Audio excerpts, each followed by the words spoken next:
Sir ನಮಸ್ತೆ. ಹೇಳಿ sir. ನಮ್ಮ ಹೆಸರು ವೀರೇಶ್ ಗೌಡ್ ಅಂತೇಳಿ. ಹೌದು ಸರ್. ನಾವು GME ಅಂದರೆ ಗಾಯತ್ರಿ ಮೈಕ್ರೋ ಎಲಿಮೆಂಟ್ಸ್ ಕಂಪ್ನಿಯಿಂದ ಬಂದರು. ನೀವು ಅವತ್ತು ನನಗೆ ಮೋಕದಲ್ಲಿ ಲಕ್ಷ್ಮೀ ವೆಂಕಟೇಶ್ವರ ಅಂಗಡಿಯಲ್ಲಿ ಕಂಡಿದ್ರಿ. ಇಮ್ಮಿ ನಾನು ನೀವು ಕೇಳಿದ್ರಿ ನಮ್ಮನ್ನು, ಸರ್ ಹಿಂಗಿಂಗ ಜೋಳಕ್ಕ ಹುಳ ಜಾಸ್ತಿ ಬಿದ್ದಿದ್ದಾವ ಅಂತ.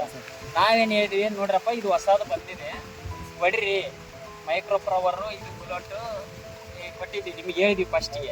ಫಸ್ಟಿಗೆ ಹೇಳಿದ್ಮೇಲೆ ಏನು ಮಾಡಿದ್ರೆ, ಆಯ್ತು ಸರ್ ಒಯ್ತೀನಿ ನೋಡಿ ಹೇಳ್ತೀನಿ ಸರ್ ಅಂತ ಹೇಳಿದ್ರಿ. ನಮಗೆ ಅನಾನುಕೂಲದಿಂದ ಅವತ್ತು ಬರೋದು ಆಗಲಿಲ್ಲ. ಆಮೇಲೆ ಇನ್ನೊಂದ್ಸರಿ ನೀವು ಫೋನ್ ಮಾಡಿದ್ರಿ. ಫೋನ್ ಮಾಡಿದ್ಮೇಲೆ ನಾನೇನು ಹೇಳಿದೆ, ಇದೊಂದು ಸರಿ ಹೊಡಿಯಪ್ಪ ಚೆನ್ನಾಗಿ ಬರ್ತತೆ. ಆಮೇಲೆ ಬುಲೆಟ್ ಇದೊಂದು ಸರ್, ಇದು ಇವಾಗ ಮೊನ್ನೆ ಕೊಟ್ಟಿದ್ದಾರೆ ಸರ್, ಮೊನ್ನೆ ಇದು ಕೊಟ್ಟಿದ್ದಾರೆ ಬುಲೆಟ್ ಇದು ಪರ್ಫೆಕ್ಟ್ ಬಸ್ ಹೊಡೆದಿರಿ.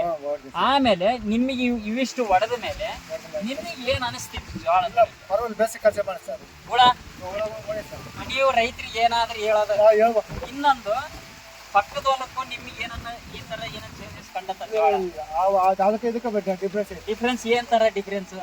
ಈ ಮೊದಲು ಹೊಡೆದಕ್ಕೆ ಆಮೇಲೆ ಇದು ಹೊಡೆದಕ್ಕೆ ಏನ್ ಕಂಡತ್ ನಿಮಗೆ? ಇದು ಹೊಡೆದಕ್ಕೆ ಡಿಫ್ರೆನ್ಸ್.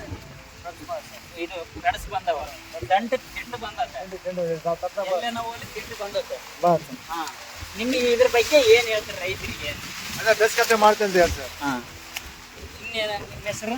ನಮ್ಮ ಹೆಸರು ಗಂಗಣ್ಣ ಸರ್. ಗಂಗಣ್ಣ. ಗಂಗಣ್ಣ ಬೇಸ್ ಕೆಲಸ ಮಾಡ್ತೀನಿ. ನೀವು ರೈತರಿಗೆ ಏನ್ ಹೇಳಕ್ ಬಯತ್ರಿ ಸರ್? ಇಲ್ಲ ಬೇಸ್ ಕೆಲಸ ಮಾಡ್ತೀನಿ. Thanks sir.